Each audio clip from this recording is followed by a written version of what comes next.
ভাষা ৰজা আমাৰ হেমচন্দ্ৰ প্ৰণেতা হেমকোষৰ প্ৰণেতা হেমচন্দ্ৰ বৰুৱাদেৱৰ অপজা দিনটোত ইলোৰা বিজ্ঞান মঞ্চই অন্ধবিশ্বাস আৰু কুসংস্কাৰ বিৰোধী দিৱস হিচাপে পালন কৰি আহিছে।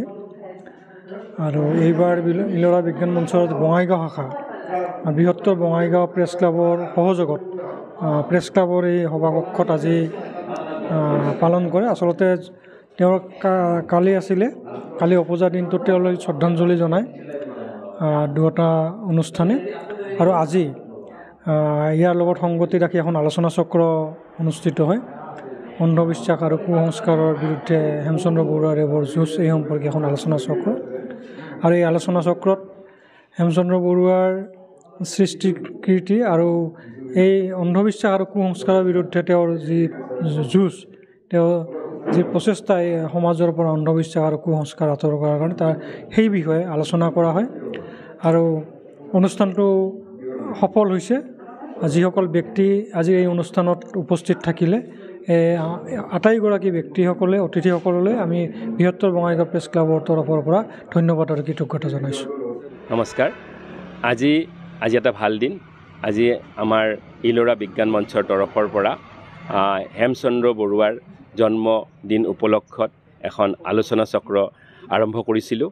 এই আলোচনা চক্ৰৰ বিষয়বস্তু আছিল যে কেনেকৈ কুসংস্কাৰ দূৰ কৰিব পাৰি সমাজৰ পৰা। আৰু এটা ভাল হেডলাইন নিউজ মই ক'ব খুজিছোঁ আপোনালোকৰ, যে দুগৰাকী মানুহে আমাৰ বঙাইগাঁৱৰ নীৰেণ চন্দ্ৰ দাস আৰু নিৰ্মলেন্দ্ৰ দেৱ দাস, এই দুগৰাকী মানুহে দেহদান কৰিছে। আমি মৰণোত্তৰভাৱে দেহদান কৰিছে, যাতে তেখেতসকলৰ যিটো দেহৰ অংগ পাছত ব্যৱহাৰ কৰিব পাৰি। ই এটা ডাঙৰ এটা ডাঙৰ নিউজ হ'ব লাগে। মই ভাবোঁ তেখেতসকল আজিৰ দিনত এটা হিৰো। মই ভাবোঁ আপোনালোকে এইটো এটা হেডলাইন কৰক।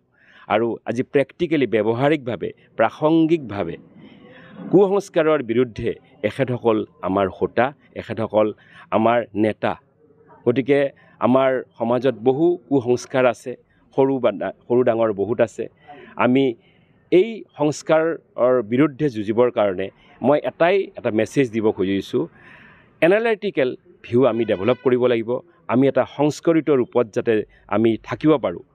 এডিশ্যনৰ কাৰণে আমি সদায় অপেন থাকিব লাগিব। সংস্কৰণৰ কাৰণে আমি ফ্ৰী থাকিব লাগিব।